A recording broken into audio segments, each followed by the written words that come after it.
চিনিটা ক্যারামেলাইজ করছি।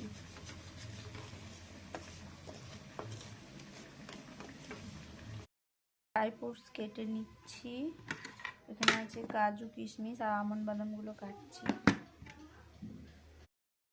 চিনি ক্যারামেলের মধ্যে ড্রাই ফ্রুটসগুলো দিয়ে দিয়েছি।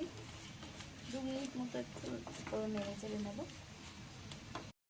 1.5 কাপ ময়দা দিয়েছি, 1 কাপ সাদা তেল আর গুঁড়ো দুধ 10 টাকা প্যাকেটের একটা, আর লিকুইড দুধ দিয়েছি 1/2 কাপ। এবার দেব cocoa powder, vanilla essence, baking powder, baking সোডাটা নিয়ে আয়। 2 চামচ মতো কোকো পাউডার দিয়ে দিয়েছি। দিয়ে দিলাম ভ্যানিলা এসেন্স, পরে কাঁচা পয়টা। Baking powder, baking soda, vanilla essence আর কোকো পাউডার এবার ভালো করে মিক্স করো। শোনো, ওই এটা নিয়ে আয়, সেই মিক্সিং করা ওটা ফাটানো। দেখো ফয়েল পেপারে ব্যাটার দিয়ে রেডি করে ফেলেছি। এই কড়াইটা 10 মিনিট প্রি হিট করেছি, একটা স্ট্যান্ড বসিয়ে দিয়েছি। এবার কেকটা হচ্ছে একদম লো ফ্লেমে।